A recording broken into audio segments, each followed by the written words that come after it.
ကောင်လေးနှစ်ယောက်ဆော့ကစားရင်းနဲ့ဘောလုံးနှလုံးကိုကားပေါ်ကနေအပြင်ကိုမှားကန်ထုတ်လိုက်မိတယ်ကားဆရာကတော့ဘာမှတတိမထားမိဘူးအဲ့ဒီအချိန်မှာသူမကအနားကနေတိုက်တိုက်ဆိုင်ဆိုင်ဖျက်လျှောက်သွားရင်းနဲ့ပထမတစ်လုံးကိုဖျက်ခနဲ့လှမ်းကန်ပြီးကားထဲပြန်ထည့်ပေးလိုက်တယ်နောက်တစ်လုံးအတွက်ပြင်လိုက်ရုံရှိသေးတယ်ဒုတိယဘောလုံးကလျှက်စီးလက်သလိုအချိန်နဲ့ထွက်လာတာအဲ့ဒီအချိန်မှာမီတာ100လောက်တောင်ဝေးနေပြီဖြစ်တဲ့ကားထဲကိုအနာကန်ထည့်ပေးလိုက်နိုင်တယ်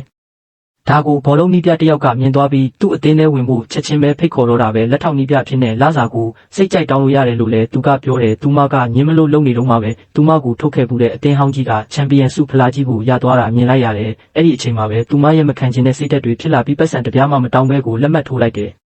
ဒါပေမဲ့တခြားအသင်းကနေအထုတ်ခံထားရတဲ့သူကိုနီးပြကခေါ်လိုက်တယ်ဆိုတာသိတော့ကစားသမားတွေကသူမရဲ့အရေးချင်းကိုတန်တရားဝင်ကြတယ်သူမလည်းဝန်ထမ်းတွေကိုအပေါက်3ပေါက်ပါတဲ့ပြစ်မှတ်ဖုတ်ပြတစ်ခုယူခိုင်းလိုက်တယ်ပြီးတော့ပထမအပေါက်ထဲကိုအေးစစ်စစ်ပဲကန်သွင်းပြလိုက်တာပေါ့ဒါတောင်ကစားသမားတွေကမယုံကြသေးပဲဒါမျိုးကတော့ချင်းမတန်တဲ့သူတောင်ကန်နိုင်တာပဲလို့ပြောကြတယ်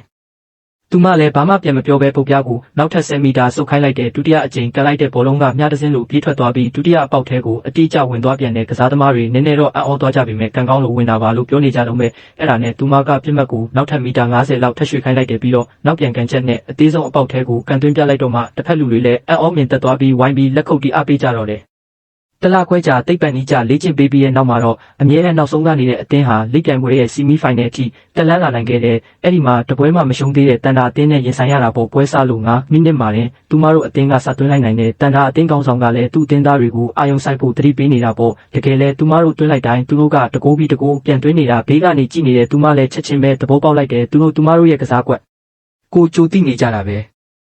တကယ်တော့သူမရဲ့တထေးဟောင်းကသူမတို့အတင်းသားတွေကတယောက်ကိုလက်ထိုးပြီးကစားကွက်တွေကိုတန်တာအတင်းစီပေးလိုက်တာပါဒါကိုသိလိုက်ရချင်းမှာပဲသူမတို့ကစားကွက်ကိုချက်ချင်းပြောင်းလဲလိုက်ပြီးကစားသမားတွေကိုသူမတို့ရဲ့နီးပြူဟာတွေတိုင်းကစားဖို့ညွှန်ကြားလိုက်ပါတော့တယ်